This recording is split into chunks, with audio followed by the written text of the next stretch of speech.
and welcome everyone in my English education channel. Hope all are fine in pandemic disease. आशा है आप इस वैश्विक महामारी में सभी स्वस्थ और स्वच्छ रहेंगे।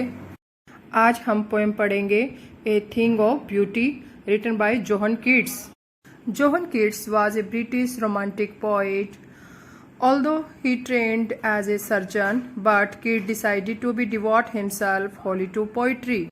यद्यपि जोहन कीट्स एक सर्जन की ट्रेनिंग ली थी, लेकिन अपने आप को उन्होंने कविताओं के लिए समर्पित कर दिया। 26 साल की ही अल्प आयु में उनकी मृत्यु हो गई।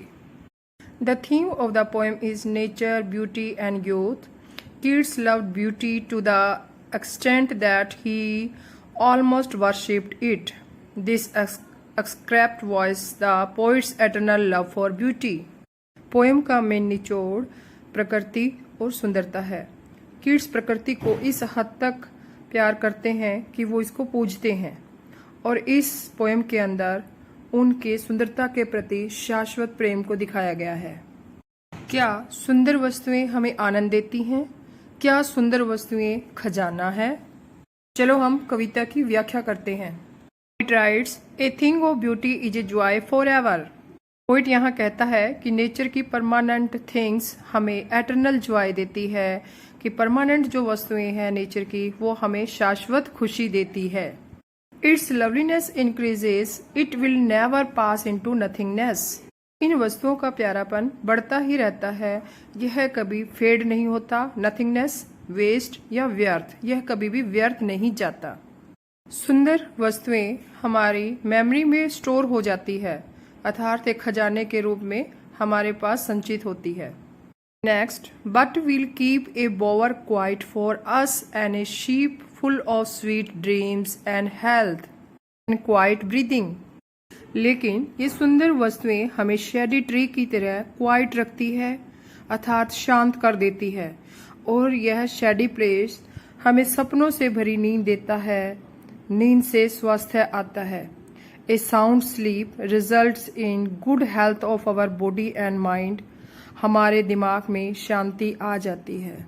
Next poet says, therefore on every morrow are we breathing a flowery band to bind us to the earth. जब हम साउंड स्लीप से अगली सुबह उठते हैं, तब ये सुंदर वस्तुएं जो हमारी मेमोरी में है, अर्थ के साथ बंधन को मजबूत करती है. इसीलिए पोइट फील करता है कि प्रत्येक सुबह हम फूलों की माला बुनते हैं. रेदिंग मीन्स बुनना, जो कि हमें धरती से बांधे रखती है. Next line, spite of despondence of the inhuman dearth of noble nature, of gloomy days. निराशा, उदासी और नोबल स्पिरिट की कमी, ये सभी जिंदगी का हिस्सा है. Life is full of problems, lost faith व निराशा जो कि हमारे द्वारा किए गए कार्यों से आती है. Next line, of all the unhealthy and over darkened ways made for our searching eyes in spite of all. Some shapes of beauty moves away the pall. In spite of all, इन सब के बावजूद प्रकृति के अद्भुत सुंदर दृश्य हमें उदासी और निराशावादी विचारों से छुटकारा दिलाते हैं. अर्थात जो सुंदर विजन हमारी मेमोरी के अंदर स्टोर है, उससे हम इन सब चीजों से छुटकारा ले लेते हैं, अर्थात छाया प्रदान करते हैं. ये प्रकृति के जितनी भी वस्तुएं, सुंदर वस्तुएं हैं, हमें एक छाया प्रदान करती है. सुंदरता उदासी के घूंघट को दूर करती है और हमारे जीवन को आशावादी बनाती है. Next line, from our dark spirits such the sun, the moon, trees old and young sprouting a shady boon, simple ship. Poet यहाँ नेचुरल ऑब्जेक्ट की लिस्ट बनाता है, नेचुरल प्राकृतिक वस्तुओं की. वह कहता है कि सूरज, चंद्रमा, पुराने व नए पेड़ न केवल मनुष्य को छाया देते हैं, बल्कि पशुओं को भी छाया प्रदान करते हैं.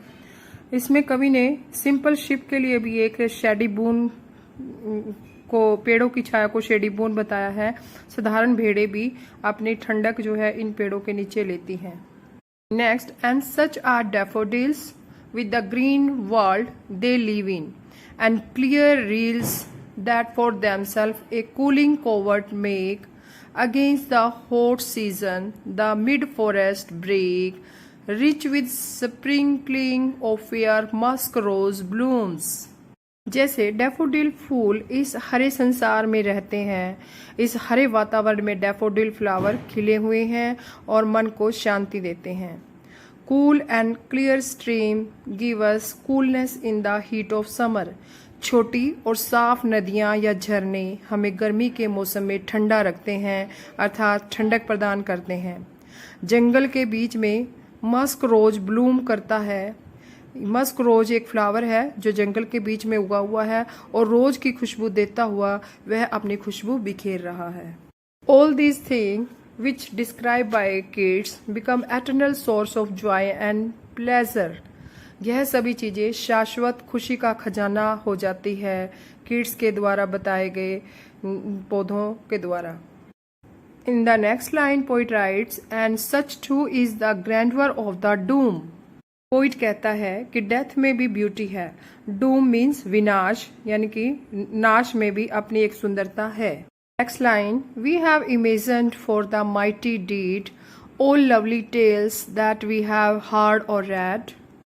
हम अपने पूर्वजों से जो काल्पनिक कहानियां सुनते हैं जो कि वीर और शौर्य से भरी होती है, ये सभी लवली टेल्स या तो हमने सुनी है या हमने पढ़ी है. ये सभी सुंदरता की वस्तुएं हैं. हम इनसे इंस्पायर होते हैं, इन कहानियों को सुनकर और आनंदित हो जाते हैं. ये कहानियां मनुष्य पर अच्छा प्रभाव डालती हैं. In the last line poet rights, an endless fountain of immortal drink pouring unto us from the heavens brink. इसमें पोइट कहता है ये सभी सुंदर वस्तुएं स्वर्ग के एंडलेस झरने या फाउंटेन की तरह है जो कि भगवान के द्वारा हमारे लिए भेजा गया है ताकि मानव इन कीमती उपहारों का आनंद ले सके, अर्थात प्रकृति के सुंदर उपहारों को जान सके. इस कविता का बड़ा क्वेश्चन यह बन सकता है कि ए thing of beauty is a joy for ever. This is what John Keats says in the poem. Do you think in the present time of acute stress and violence proximity or to beautiful things can lead man to everlasting happiness? Discuss. इसका अर्थ है कि ए thing of beauty is a joy for ever, यानी कि present time में भी क्या हमें सुंदर वस्तुएं रिलीफ प्रदान कर सकती हैं. इस क्वेश्चन का आंसर है ए thing of beauty give us permanent happiness. When we look at objects of beauty, we feel happy, and the lasting impression that such objects leave on our mind continues to give us pleasure even when they are no longer in our sight. In the present time of acute stress and violence, the objects of beauty attain even greater significance. When our mind is anxious and troubled, the very sight of beautiful things often comes as a relief and provides us comfort and happiness for the moment. एक सुंदर वस्तु हमें स्थायी खुशी देती है. जब हम सुंदर वस्तुओं की तरफ देखते हैं तब हम खुश होते हैं और इनका लास्टिंग इम्प्रेशन हमारे माइंड के ऊपर रहता है. वर्तमान काल में भी स्ट्रेस में होते हुए वायलेंस जीवन के अंदर ये ब्यूटीफुल वस्तुएं हमें हमारे माइंड को एंग्शियस से कम करती है और हमें रिलीफ देती है. Next question, what is the message of the poem a thing of beauty? Answer है the message that the poem conveys is that a thing of beauty gives us endless joy. It helps us to come out of sadness and hopelessness. The memory of such a thing is a source of everlasting happiness. Now we will do extract based questions. First question है, how does a thing of beauty give us everlasting joy? इसका answer है increase in loveliness. Second question, what is the effect of increase in its loveliness? इसका answer है gives a peaceful sleep, provides good health, allow quiet breathing. सभी आएंगे इसके अंदर. Third question है, which one example of the beauty of nature which the poet has given in these lines? इसका answer है a shady place. Next question है, the expression pass into nothingness implies that beautiful things never fade away. Next question, what are the flowery bands that binds us to the earth? Answer है memory of beautiful and pleasant things. Next question, the expression spite of despondency refers to. Answer है sadness and depression. Next question, why do we prepare a wreath of flowers. फूलों की माला क्यों तैयार करते हैं। Answer है to bind us on earth, पृथ्वी से बंधे रहने के लिए। नेक्स्ट क्वेश्चन है, what are the reasons that made our searching for happiness. Happiness को सर्च करने का क्या कारण है। आंसर है following wicked paths, loss of faith. Next question, what removes the pall from our dark spirits. है sights of nature. Question, how does beauty help us when we are burdened with grief. Answer, fills us with comfort and joy, makes us forget our sorrow and suffering. Next, which figure of speech is used in the last lines of stanza? Answer है metaphor. Why are our spirits referred from our dark spirits is a reference to? Answer, our own evil actions, our demoralized spirits, feeling of hopelessness, all of the above सभी आएंगे। Next, what are the things that give us joy? Answer, old and young trees, sun and moon, daffodils, all of the above. Next, which of these provide joy and respite in the hot seasons? Answer, shades of tree in forests, clear water streams. Next, what does the word break implies? का meaning यहाँ पे क्या है।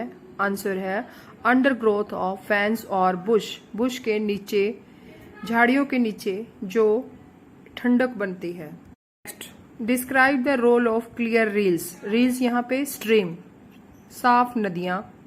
Answer है cooling shelter, ठंड देने वाला आश्रय।